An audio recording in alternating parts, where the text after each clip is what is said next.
Yon, what's up? Take 3. So, nakalimutan natin record. Ulitin na lang natin. Parang script lang naman yun eh. Paulit-ulit at kailangan energy. So, good morning sa inyong lahat. So, di ko nag-gatekeep to. So, ang tagal nitong project na to. Ito yung mga pinagtitripan ko dito eh. So, imbis na mag-games ako na mag-games. Hindi talaga eh. Bumabangga yung motor eh. Kahit mag-simulator ka eh. Kasi iniisip mo tong coding dito eh. Okay. Itong flipping the switch.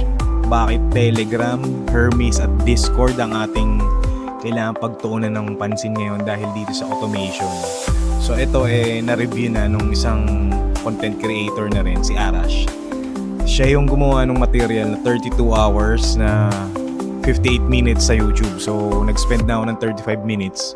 Nakita ko na yung dulo ng trajectory kasi yung alignment nito magiging storyteller na lang tayo. So bibigyan mo na lang talaga siya ng script.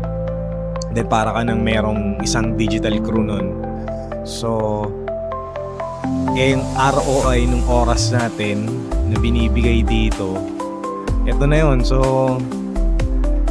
inaanyayahan ko yung mga ibang ka-geek, mga ka-gamers ko na mag-comment dito. So nasa Facebook ko naman to. Ilan tayo dito? 2,000. So, unique naman halos tong 2K na friends ko dito. So, shoutout sa inyong lahat.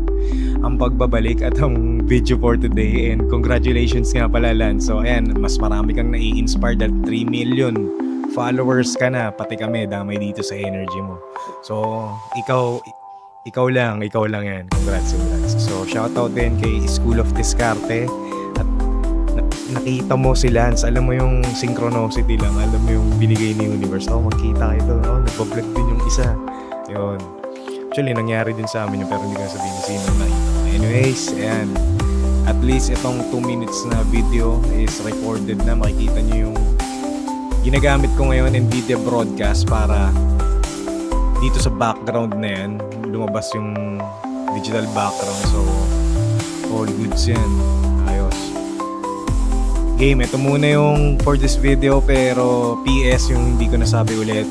Kung si Daji nga mayroong sariling team of gamers, why not?